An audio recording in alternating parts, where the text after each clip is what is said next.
Peoples party वफाकी अहम इत्तेहादी जमात है। वफाकी हुकूमत सिंध में जारी तरक्याती मनसूबों की जल्द अज जल्द तकमील के लिए हर मुमकिन ताउन फराहम करेगी। वज़ीर आज़म शहबाज शरीफ की वज़ीर आला सिंध मुराद अली शाह से मुलाकात में गुफ्तगू मुतल्लिका वज़ारतों को हिदायत दी कि सूबाई हुकूमत के साथ करीबी राब्ता रखें ताकि अवामी फलाह के मनसूबों में तेज़ी लाई जा सके। मुलाकात में सागदार वफाकी वज़ीरा आज़म नज़ीर तार, एहसन इकबाल, मुशीर, राना सनाउल्लाह भी मौजूद थे। वज़ीर आला मुराद अली शाह ने सिंध में जारी तरक्याती मनसूबों में पेशरफ्त पर वज़ीर आज़म को तफसीली ब्रीफिंग दी।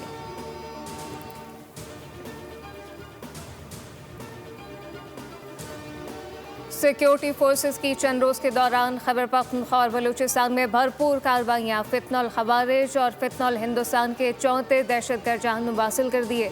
ISPR के मुताबिक बलूचिस्तान के इलाके संबाजा जिला योक में भारतीय प्रॉक्सी से वाबस्ता 8 दहशतगर्द मारे गए। शुमाली वज़ीरिस्तान के इलाके हसन खिल में खारजी हलाक हुआ जिसकी शनाख्त अफगान शहरी के तौर पर की गई।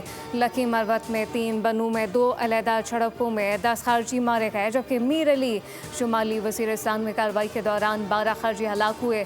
सदर, वज़ीर आज़म, वज़ीर दाखिला का फोर्सेस को खराज तहसीन।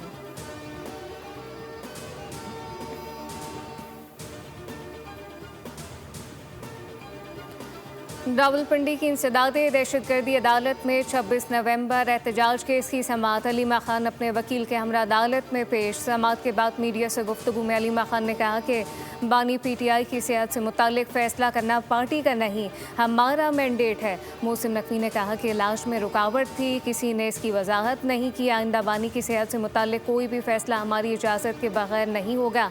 जब हमारे डॉक्टर ने अल-शिफा का मशवरा दिया तो पार्टी कैसे कोई फैसला कर सकती है। हमें बेखबर रखा गया कि जेल में इलाज किया जा रहा है। कोई आकर तरदीद क्यों नहीं करता कि कौन सा इलाज हुआ। कोई पार्टी वाला का क्यों नहीं बताता कि मोहसिन नकवी ने क्या यकीन दहानी कराई थी। हमें बता दें कि मोहसिन नकवी से मालूमात मिलेंगी या फिर पार्टी से।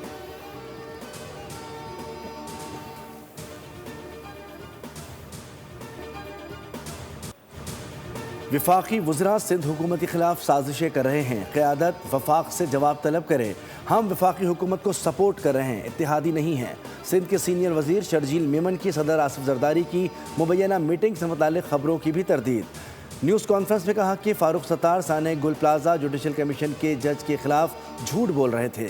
सियासी यतीम सब एक साथ जमा हो गए हैं, उनका काम यही रहा है। कराची में आग लगने के 1050 वाक़यात हुए जिसे रेस्क्यू 1122 ने बुझाया। कराची में सबसे बड़ा चैलेंज पीने का पानी है। सड़कें हर मसले का हल नहीं हैं, दीगर मसाइल भी हल तलब हैं। तनकीद के लिए सब ने सॉफ्ट टारगेट कराची को बना लिया है।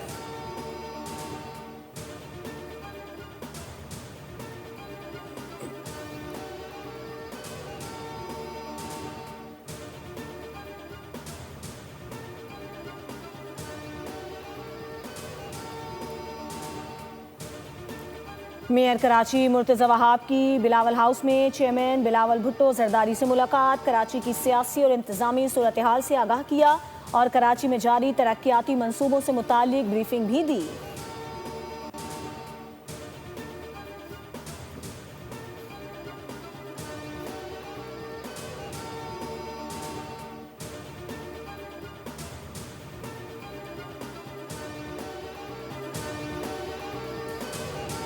पंजाब हुकूमत का नया तैयारा। पंजाब असम्बली में ज़ेर बहस।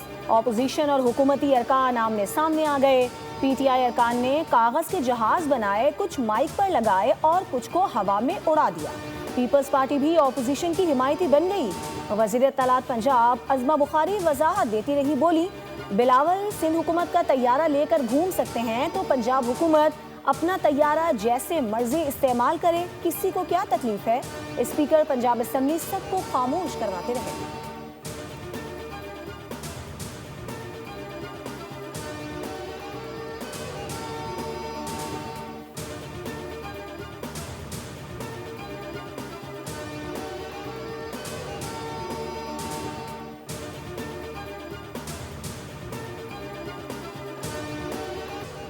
जस्टिस आगा फैसल की सरबराही में साने गुल प्लाजा कमीशन का चौथा इजलास। कमीशन ने रेस्क्यू रजाकार दानिश के बयान पर KMC अफसरान और दीगर को नोटिस जारी कर दिए।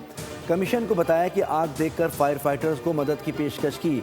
सीढ़ी के जरिए ऊपर गए और 6 से 7 अफराद को निकाला। बगैर गैस मास्क काम करना मुमकिन ना था। सेकंड और थर्ड फ्लोर पर आग नहीं थी। इब्तिदा में बेहतर कोशिश होती तो हालात बेहतर होते। धुआं जहरीला था। फायर हुकाम ज़्यादा तरबियत याफ्ता महसूस नहीं हुए। शहरी सैयद अब्दुल्ला ने बयान दिया कि मेज़नाइन पर शॉपिंग कर रहा था। दुकानदार ने कहा कि आप फिक्र ना करें, ऊपर फ्लोर पर आग लगी है, आपको पिछले गेट से निकाल लेंगे। हम जब गेट पर पहुंचे तो उस पर ताला लगा था।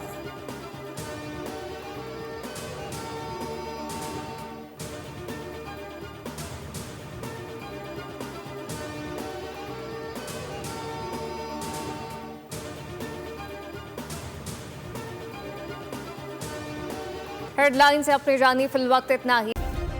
सब्सक्राइब करें और बेल दबाएं ताकि कोई खबर रह न जाए।